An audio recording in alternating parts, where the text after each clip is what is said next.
Hello everyone, welcome back to the Makisode YouTube channel. How are you today? It's a beautiful weather out and I hope it is the same where you are or even better.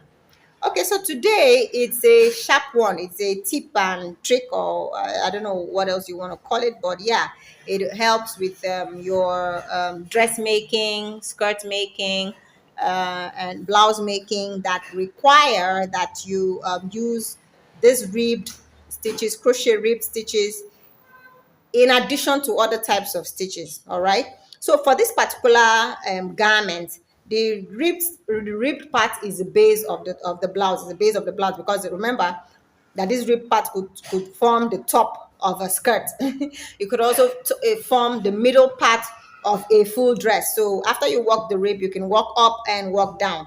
All right, so yeah, I want to quickly show us or just give us a quick tip on how to make this a seamless join and then continue your work, and so that you're not having a lot of caught stragglers around. Before I do that, are you new to our channel? Please go subscribe. On a weekly basis we bring you brand new videos inspiring you on all of the possibilities of crochet. We walk you through how we made one of our own bespoke pieces. We demystify what one celebrity or another wore. We talk patterns, we draw patterns, we create patterns, we modify patterns, we mix stitches, we give you all of the tips, tricks, secrets that make your crochet life easy, seamless, and amazing. All right, so yeah, we have our galleries up on Instagram. For wedding day apparel, you can find those at Makisode Weddings.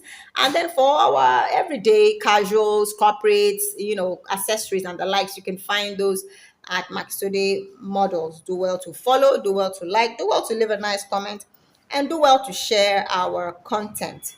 All right, would love that very much. So yes, you've worked, so that you're done working the rib part of your blouse or the rib part of your skirt. Now, it is advisable that you work it in an even number of rows rather than an odd number of rows. Now, if you work in an even number of rows, you will have your last row, the straggler of your last row, on the opposite side of where the straggler of your first row is. So even number of rows, your last row, the straggler would be on the opposite end of where you have the straggler of row one. So row one straggler would be on one end, and the last row, the even last row, will be on the other end. That's how to know if you're not yet an expert in counting or knowing when you have even rows or odd rows. All right, that now enables you seamlessly close this tube up, because yeah, it's a start out of the rectangle and then you now have to close it up into a tube. All right, so what to do, right? I've just told you that. So we're now going to close it up. Closing it up is in the same manner that you worked the rib apparel in the first place. You worked in the back loops only. All right, so yeah, chain one as usual. Chain one as usual. I'm going to be inserting into the back loop here, and then a back loop there. Need to find that and be certain so that I do not make a mistake. Yep, that's it right there. A back loop here and a back loop there, and work the either you slip stitch. Yeah, that's a choice. You can slip stitch. Yeah, so slip stitching would make it a lot cleaner. So back loop here. Yeah, back loop there and slip stitch. So back loop here, back loop there, and slip stitch. Back loop here, right? That's it really. And back loop there, slip stitch. Back loop here and back loop there, slip and stitch. So yeah, let me show you what that turns out to be. That's it.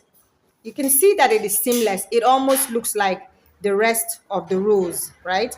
That's it, slip stitch. Some people choose to create a single crochet, back loop here, back loop there, and then they work it out as a single crochet. But you're going to have a larger bulge. However, if you slip stitch, you have something this seamless. This is it. All right, so I'm going to work this to the end, and then work this up to logical point, and then come back to show us. So back loop here, back loop there, back loop here, back loop there, slip stitch, back loop here, back loop there, slip stitch, back loop here, back loop there, slip stitch, back loop here, back loop there, slip stitch, back loop here, back loop there, slip stitch, back loop here, back loop there, slip stitch, and finally this final back loop here and the one right here, slip stitch and chain. So yeah, this is it, right? This is what we end up with. See how seamless that is? Yep. You can see that that's where it happened right there. Okay. And then rather than cut off, if it's the same yarn color you're working with, you can just continue. Like for this garment, we're supposed to be working half double crochet stitches going forward. So yeah, this is what the one part of it looks like. This is what one part of it looks like, and this is how the other part of it looks like. So you're going to have to choose. This is what the other side looks like. This is the spot right there. So you're going to have to choose which of these spots, which of these sides you want as your right side. I would choose this as my right side. Why?